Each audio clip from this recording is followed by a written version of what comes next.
Kembali lagi bersama kami di segmen Sehat di Tengah Pandemi dan kita sudah masih tersambung dengan Dr. Sandi Nugraha, dokter spesialis anak yang akan menjawab pertanyaan Anda. Sudah ada penelpon bersama kita, Dr. Sandi. Yang pertama ini ada Ibu Melani di Ciledug. Selamat pagi, Ibu Melani. Halo, selamat pagi, Ibu Melani. Halo, pagi. Pagi, Ibu. Silakan, Bu, pertanyaannya. Jadi gini, Dok, saya mau ini juga. Nah, ini anak ya. Saya punya umurnya itu. Halo, Bu Melani. Ya, halo. Ya, maaf, masih ada gangguan tadi. Bisa diulang, Bu Melani? Oke. Jadi kan ibu muda, Dok. Saya ini punya anak satu. Terus anak saya umur 1,5 tahun. Dia itu punya nafsu makan yang cukup tinggi. Saya senang sih dia makan itu. Cuma saya takut dia overweight. Dan sekarang itu tingginya 80 cm, tapi beratnya udah 15 kiloan. Oke, Bu Itu Melani, badannya ya? karena ada sedikit gangguan, saya konfirmasi anaknya umur 1,5 tahun, yang Anda khawatirkan adalah overweight, begitu ya, Bu ya? Iya, betul. Oke. Itu gimana ya caranya ya? Ya, bisa, mohon maaf Ibu Melani, suaranya kurang kuat, bisa Anda ulangi lagi? Itu bagaimana caranya mengatasi supaya anak itu sesuai dengan Beratnya. gizi-gizi itu sesuai gitu. 1,5 tahun sekarang beratnya 15 kilogram ya? Iya, betul. Oke, anak laki-laki atau perempuan, Bu? Perempuan. Perempuan. Oke, baik. Baik, terima kasih Bu Melani. Nanti tipsnya akan di-sharing oleh Dr. Sandi. Kita terima dulu penelpon berikutnya dari Bapak Pasaribu. Selamat pagi. Pagi, Pak. Pagi, Pak. Silakan, Pak, pertanyaannya. Gini, saya punya anak 2, laki-laki. Mhm. Dia sama... Halo, Pak. Halo? Ya, silakan, Pak. Agak kuat ya, Pak, suaranya. Dia punya benjolan di bawah telinga. Benjolan di bawah telinga. Mhm. Terus itu bukannya gimana? Ada benjolan di leher. Berarti di bawah telinga itu sudah ke leher begitu ya, Pak ya? Enggak, dia yang di leher. Sebesar Ya. kelereng gitu. Oke. Ini maaf, ini juga agak gangguan ya teleponnya. Sudah berapa lama Pak Pasaribu? Selama 2 tahun. Sudah selama 2 tahun. Mengganggu tidak tuh Pak untuk anaknya? Maksudnya sakit atau? Enggak Pak. Oke. Dia kayak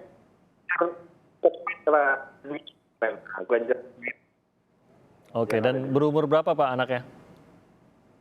2. Usia 2 tahun?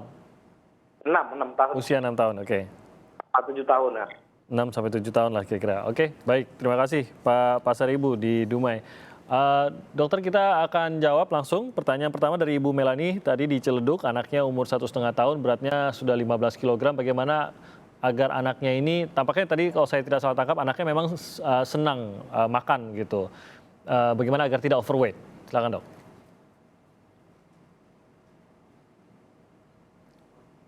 Dokter Sandi, maaf kita belum mendengar suara Dokter Sandi nih.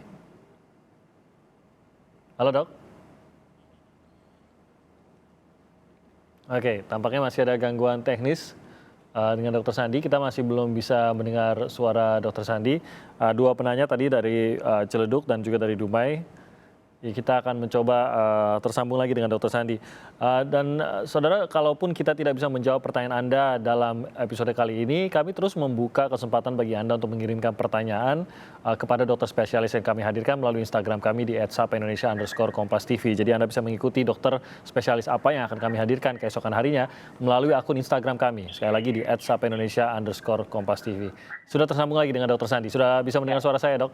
Ya, sudah bisa Oke, dengar. kita jawab dulu Dok, pertanyaan dari Ibu Melani tadi. Ibu Melani tadi, anaknya 1,5 tahun 15 kilo. Yang pertama adalah Ibu Melani, kalau memang sebagai ibu muda milenial, saya menyarankan untuk download aplikasi Primaku. Aplikasi Primaku ini adalah aplikasi khusus untuk orang tua yang dikeluarkan Ikatan Dokter Anak di Indonesia.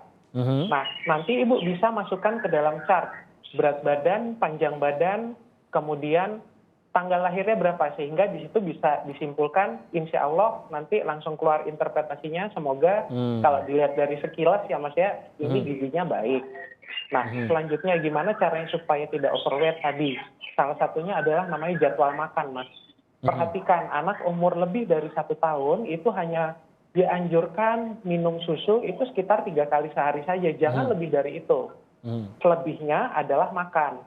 Makan 3 kali sehari dengan 2 kali selingan, makannya tentu mengandung karbohidrat, protein, lemak. Jangan terlalu banyak mengkonsumsi gula. Makan makanan yang bergula tinggi, contohnya misalnya biskuit-biskuit manis, atau cemilan-cemilan yang mungkin selama work from home atau school from home, pasti orang tua menyiapkan berbagai macam cemilan untuk anaknya. Gitu. Oke, jadi utamakan pada makanan berat begitu ya, 3 kali sehari gitu ya? 3 kali sehari dengan komposisi nutrien yang seimbang, karbohidrat, protein, lemak, dan hindari cemilan-cemilan yang mengandung gula tinggi. Mungkinkah akan tetap overweight kalau hanya mengikuti makan besar itu saja, cemilannya jauh dikurangi? Sebaiknya kalau umur segini tetap ini namanya feeding practice ya Mas. Jadi jangan sampai nanti setelah usia 2 tahun jadwal makannya menjadi berantakan. Karena tetap kita harus mengajarkan seorang anak ini adalah makan itu 3 kali sehari, 2 kali cemilan, dan tetap diperhatikan bagaimana respon si anak. Ada tipikal anak yang memang makannya sedikit-sedikit tapi sering, itu harus kita sesuaikan. Ada tipikal anak yang memang dia mau menghabiskan 1 porsi makannya. Ada juga ibu-ibu yang merasa, aduh anak saya makannya masih kurang, ditambah susu, sehingga akhirnya susunya bisa lebih dari 3 kali yang akan mengganggu prosedur makan yang seharusnya. Tapi dilihat juga gitu bagaimana pola makan sang anak ya. Kita jawab pertanyaan dari Pak Pasaribu. Ini mungkin ya dok, dugaan saya mirip dengan pertanyaan dari Instagram tadi ya mengenai benjolan yang muncul. Apakah sama kalau munculnya di bawah telinga sama di telapak tangan atau di punggung tangan tadi? Baik, terima kasih. Kalau untuk benjolan di sekitar punggung tangan itu beda sama yang tadi sebelumnya Pak Pasaribu menyebutkan bahwa benjolannya di bawah leher, sekitaran leher, atau di sekitaran telinga ya. Nah, daerah di sekitaran telinga, bawah telinga, sekitaran leher, dagu sini, kemudian bisa juga di sekitaran leher bawah, kemudian ke ketiak. Nah, di daerah tersebut ada organ yang namanya kelenjar getah bening. Kelenjar getah bening ini di saat membesar itu berarti menandakan bahwa ada alarm. Alarm itu apa? Terbanyak kalau di daerah sekitar kepala leher itu berarti kita harus mencurigai suatu ada infeksi misalnya. Contohnya infeksi di telinga, infeksi di sekitaran hidung, misalnya dia ternyata pilek, kemudian bisa infeksi di tenggorokan. Contohnya adalah kalau bahasa awamnya mungkin ada amandel atau ada radang tenggorokan. 3 hal tersebut merupakan 3 hal terbanyak yang menyebabkan reaksi. Walaupun sakitnya tidak di kelenjar getah bening tersebut, tetapi itu merupakan reaksi bahwa imun kita berperan, daya tahan tubuh kita berjalan, mengeluarkan pasukan-pasukan yang akan melawan bakteri-bakteri penyebab penyakit tersebut. Dan bisa bertahan bertahun-tahun juga ya, seperti kata Pak Pasaribu tadi, bisa bertahan selama 2 tahun terus ada gitu benjolannya? Nah, ada yang sifatnya ini hanya keluar kemudian di saat infeksinya sudah sembuh dia akan mengecil sendiri. Tetapi kalau memang ini sudah bertahan lebih dari 2 tahun, saya harus bertanya lagi sebenarnya. Kira-kira ukurannya berapa? Karena memang normalnya kelenjar getah bening itu teraba, tetapi dengan ukuran kurang lebih 0,5 sampai 1 cm. Itu teraba normalnya. Tetapi apabila memang ukurannya lebih dari itu, bisa sekitar 2 sampai 3 cm, kalau saya sama sarannya, berkunjung ke dokter, coba dievaluasi. Baik, karena sudah agak panjang, sudah agak lama, harus dievaluasi oleh dokter bagaimanapun juga begitu ya, dok. Baik, Dokter Sandi, terima kasih banyak atas waktu dan juga jawaban-jawabannya di Sehat di Tengah Pandemi kali ini. Semoga Dokter Sandi juga sehat terus dalam tugas, dok. Ya, amin. Terima kasih. Terima kasih Dokter Sandi. Terima kasih juga bagi Anda yang sudah mengirimkan pertanyaan Anda, baik menelpon kami langsung maupun melalui Instagram. Dan Anda terus bisa mengirimkan pertanyaan Anda. Tentu saja kami akan kembali menghadirkan dokter spesialis anak dan juga dokter spesialis lainnya, THT, penyakit dalam, dan lain-lain. Sehingga pertanyaan kalaupun Anda kirim sekarang, nanti kami akan bisa keluarkan pada saat dokter spesialis yang tepat kami hadirkan dalam segmen Sehat di Tengah Pandemi.